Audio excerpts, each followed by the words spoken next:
Hey all, welcome to ShareTreck. This is Raj here. Friends, this morning I think the market performed slightly better than I expected, especially after the economic data release. I think that's a little bit of a relief. However, most of the holdings that I have, like FNGU, for example, have been in the red. I have not been able to dispose of and get out of my positions. But genomics has been okay. Today I'm going to make a very quick run of our usual set of things that we look at and wind up with the analysis of all the genomic stocks that we have in our watch list. With that said, let's get started.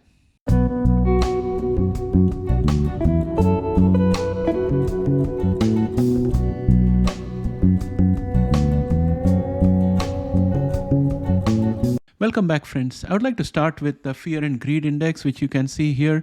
Right now, we are still exactly where we were yesterday when we checked out the market. Next, I would like to go to the S&P 500 heat map.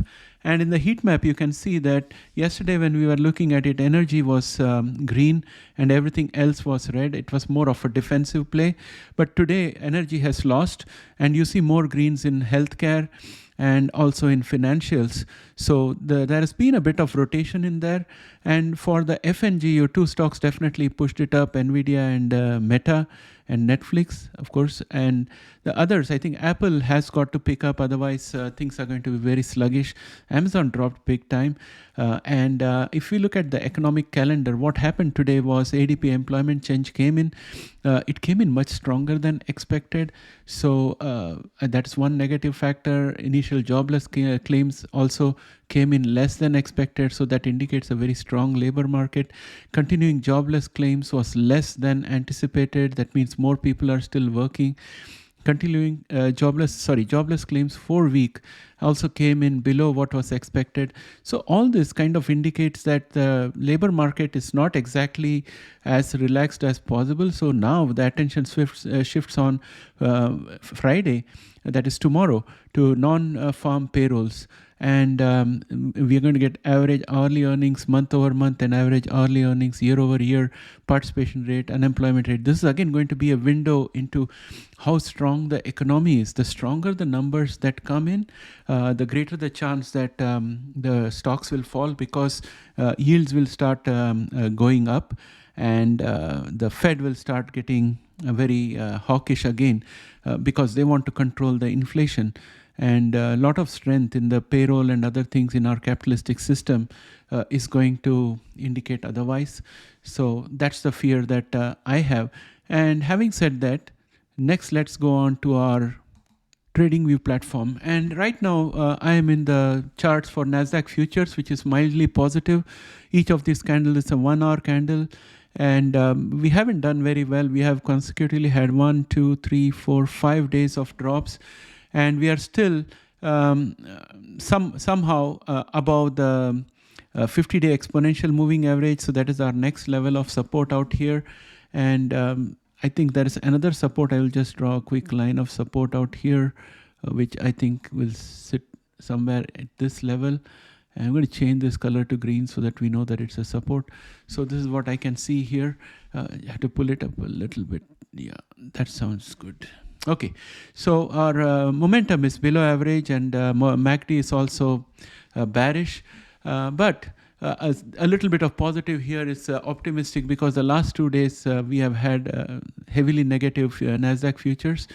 And if you look at QQQ, it has dropped 0.51%, and we are still dropping further. I think our next line of support is going to be the 50-day exponential moving average sitting at 390.64. And we also have a support out here, which is this line here, 393.35. So we can expect to have some support out here. And there is one more support that is available before we had to do the gap filling out here. And that support is somewhere around 383.41 in my opinion. Momentum can always pick up. It's just a matter of sentiment. If the economic news comes out better, I think we'll have a turnaround. But at this point of time, the chart is looking weak for QQQ. And if you look at VIX, VIX has been going up with leaps and bounds. Now it has got the 50-day exponential moving average also providing its support. So friends, it seems like we have actually turned around the corner. We may be into a downturn right now for the markets. S&P 500 is also down minus 0.32. Dow Jones is up 0.09, the lone bright spot, but it's being constrained by the 9-day exponential moving average. US dollar index has dropped marginally by 0.06%, neither here nor there. Russell average is also down minus 0.20. US oil is up 0.20%, and it's getting a little bit of a resistance from the 9-day exponential moving average, which is at 72.43. Right now, US oil is at 72.48.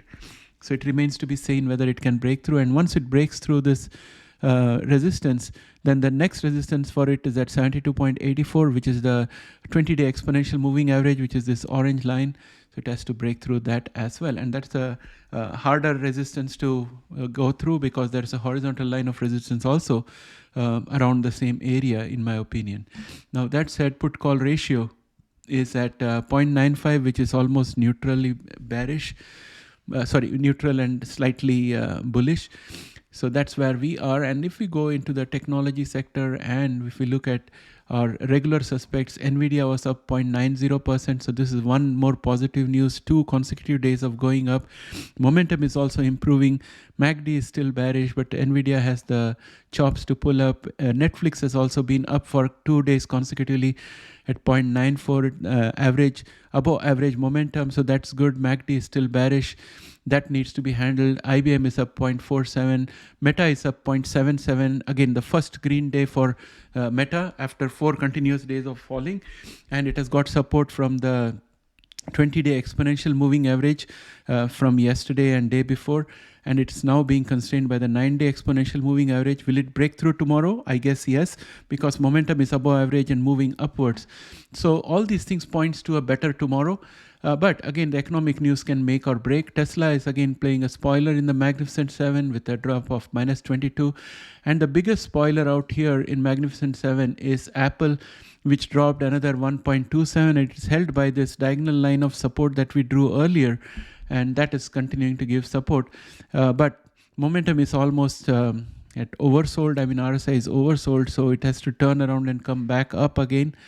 It may drop a little bit more before it turns around, but I think this was a doji candle today, so the decision making is taking place whether it's going to go up or down. And since we are in a bull channel, I'm thinking this is going to be the bounce off point.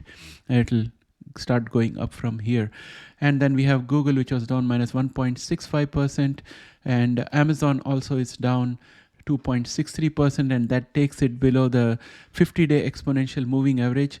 So that makes it a difficult situation for Amazon. And all of this puts FNGU into a very tough position. Fortunately, FNGU didn't drop much. It dropped only 1.75%. So the underlyings are still a bit strong. But I'm not looking at this cup and handle target anymore. That is gone. It's for another day. This particular target will never be met. So that said, I would like to go to our genomics stocks, and DNA bounced back. So it goes up a day, comes down another day, but the overall trend is generally downwards. And our support has been 1.51. That continues to be a support for tomorrow. And I'm just going to quickly mark the other supports which we have broken through as resistances. DNA has got tremendous amount of resistances. I think if you have this share, just stop looking at it and come back and look at it after 5 years if it is still around. Bionanogenomics is down 4.80%. It has broken down below the support we had earlier of 1.78, which now becomes a resistance. And then we have NVTA, which is down 3.04%. And our VERV is up 4.69%. Someone had asked me to do a video on VERV. I'm working on that. Probably I'll have that to you guys next week.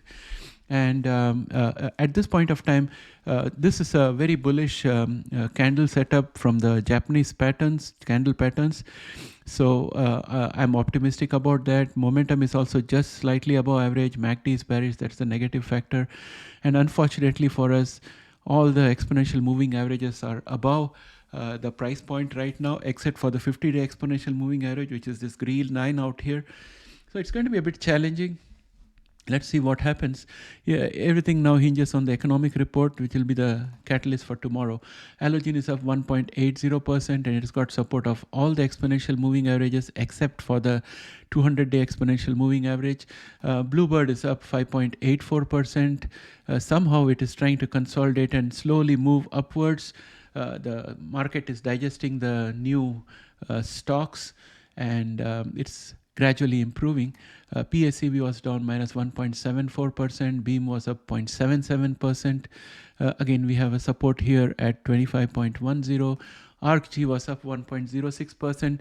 This support that we have out here at 31.11 seems to be performing heavy duty, and it is supporting us. And also the 20-day exponential moving average, which is this orange line, is also now become a support.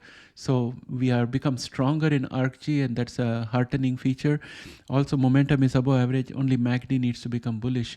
Caribou Bioscience is down minus 0.77, firmly back into the long-term bear channel that we were in before. And guys, this is not good news for Caribou Biosciences, but that's what it is. Illumina is up 0.84%. I think that Illumina is on a turnaround. I would definitely like to invest, but it's not come below 100, which is where I wanted to get in at. CRISPR was down minus 0.99%. Doesn't matter because we still have support at 61.66. Momentum is just below average. I think it can pick up. CRISPR has everything going for it at this point of time. And I think when they report the earnings in Q1, that will be the first time that they have revenues coming from a product line. So even if it is accrued revenue, or if there's a projection for when that revenue is going to come in their Q1 2024 earnings call, I think that's going to be amazing. That will be a big catalyst. So I'm looking forward to that. Intellia was up 0.10%, but it is below this diagonal line of support that we had drawn yesterday. And I don't know what to make of it. So I'm going to just remove this line of support here. It seems to be a bullish channel, but I'm not able to pinpoint a channel out there because it's been moving not in an organized fashion, in my opinion. Editas was up 0.74% today, and IMTX was up 4.74%, and Prime was up 1.58% today. So that's the lay of the land as far as the markets are concerned. And friends, I think we are going through a deciding phase.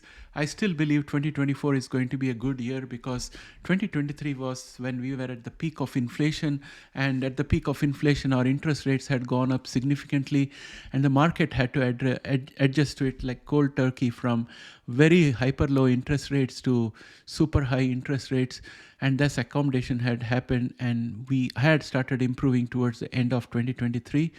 I'm very optimistic that 2024 is going to be more of rate cuts because we already had inflation, and now it's time for the inflation to come down because the Fed has thrown everything against it, and supply side constraints have also eased off.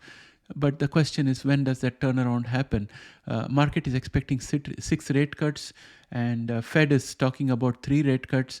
And we have to see what these economic indicators are going to show as they continue dropping throughout 2024. And that will determine where the truth lies, somewhere between 3 and 6 rate cuts. And that will determine how much we net at the end of the year. Till then, there is going to be a lot of reaction from the market, up and down. There'll be volatility. I'm just staying put. I'm not doing anything tomorrow. I'm just going to observe the market. When in doubt, I don't do anything. I can always get into the market when the time is right, and it's not right at this point of time for me. When the prices actually drop and it's down, that's when I would like to put my money. Right now, I'm just waiting to take money out of FNGU as and when it goes above my purchase price, because I think February and March will be when the market is going to be down. I may be wrong, but again, friends, this is not financial advice. It's just me as a retail investor thinking out loud about my theories. Please put your feedback in the comments below so that I can also get the benefit of your counsel. With that, my friends, I'd like to end this video here. Thanks and have a great day. Bye for now.